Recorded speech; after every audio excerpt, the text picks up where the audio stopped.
हुजूर सल्लल्लाहु अलैहि वसल्लम का वो बेटा कि जिसने जब भी दुआ मांगी तो अल्लाह पाक ने कभी उसको रद्द नहीं किया। इस हकीकत को जानते हैं आज की इस वीडियो में कि आखिर हुजूर सल्लल्लाहु अलैहि वसल्लम का वो कौन सा बेटा है जिसको मुस्तजाबुल दावात कहा जाता है। इन्फोकेशन टीवी के तमाम ही देखने और सुनने वालों को खुशामदीद। हज़रत लैस बिन साद फरमाते हैं, मैंने एक बार हज के इरादे से मक्का मुकरमा में हाज़री दी। नमाज असर अदा करने के बाद मस्जिदुल हराम के करीब वाक़े पहाड़ जबल अबी कुबैस की तरफ चल पड़ा। मैंने देखा कि एक शख्स बैठा दुआ कर रहा था, या रब की सदाएं लगा रहा था और अपनी दुआ में मशगूल था, यहाँ तक कि उसकी सांस तक फूल गई। इस कदर वो पुरजोश होकर अल्लाह पाक की बारगाह में अर्जियाँ पेश कर रहा था। जब वो फारिग हुआ तो फिर बारगाह इलाही में अर्ज़ करने लगा, या अल्लाह, अंगूर खाने की ख्वाहिश है मगर मेरे पास इतना धन दौलत नहीं, लिहाजा तू मुझे अंगूर खिला दे, और मेरी चादर फट चुकी है, मुझे नई चादर अता फरमा दे। हज़रत लैस बिन साद फरमाते हैं कि अल्लाह पाक की कसम, बात भी पूरी ना हुई थी कि मैंने एक टोकरी देखी जो अंगूरों से भरी हुई थी। हालांकि इन दिनों अंगूरों का मौसम हरगिज़ ना था और साथ में चादरें भी थी। जब इसने खाने का इरादा किया तो मैंने बावाज़े बुलंद कहा, अरे मैं भी आपका शरीक हूँ। जब आप दुआ फरमा रहे थे तो मैंने भी आमीन कहा था। इस पर उन्होंने कहा, आइए अल्लाह पाक का नाम लेकर खाएं और कोई चीज़ बचा कर ना रखिएगा।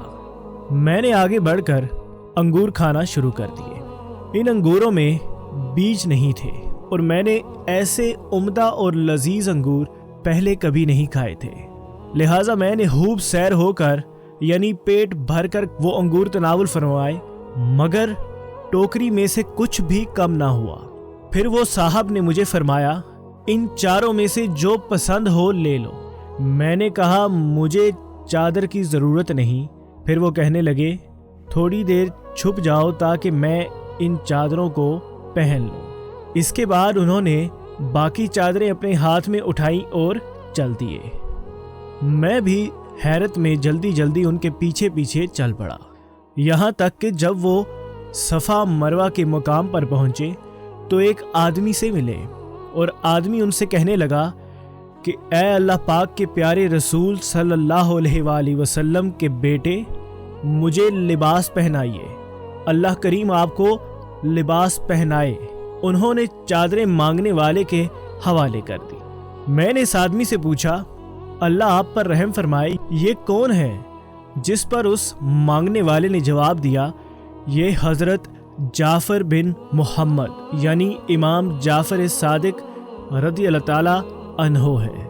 इसके बाद मैंने उन्हें बहुत तलाश किया मगर कहीं ना पाया।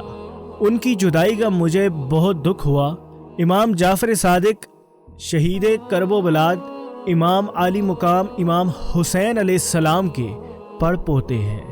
आप वालिदा की तरफ से सिद्दीकी और वालिद की तरफ से हुसैनी सैयद हैं और आप ही हुजूर पाक सल्लल्लाहु अलैहि वसल्लम के वो बेटे हैं कि जिनको मुस्तजाबुल दावात कहा जाता है।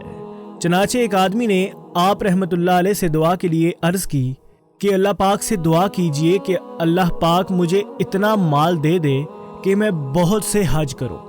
आप रहमतुल्लाह अलैह ने दुआ की, ऐ अल्लाह पाक, इसे बकसरत माल अता फरमा ताकि ये अपनी ज़िंदगी में 50 हज करे।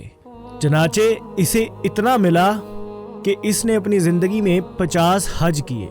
जब वो 50 से एक ऊपर हज करने के लिए रवाना हुआ यानी 51 हज करने के लिए रवाना हुआ तो गुस्ल के लिए नहर में गया तो पानी की तेज़ मौजें उसे अपने साथ बहा ले गई।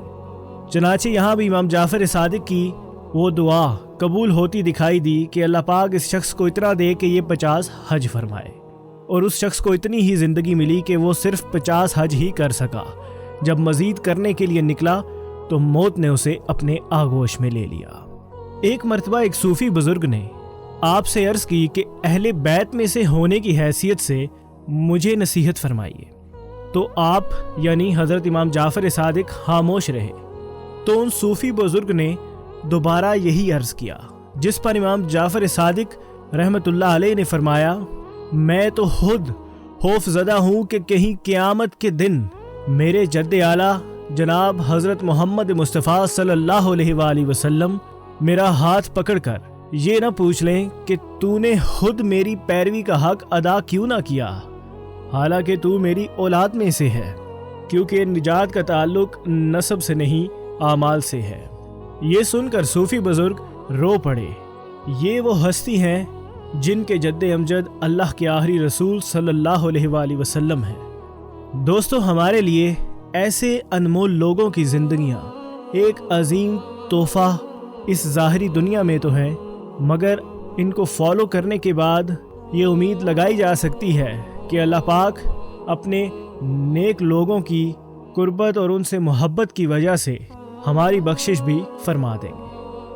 اب تک کے لیے اتنا ہی۔ کمنٹ سیکشن میں اپنی قیمتی رائے سے آگاہ کریں اور اس ویڈیو کو لائک، کمنٹ اور شیئر کیجیے۔ آئندہ آنے والی ویڈیوز کے لیے انفوکیشن ٹی وی کو سبسکرائب کرنا اور بیل کے بٹن کو پریس کرنا مت بھولیے گا۔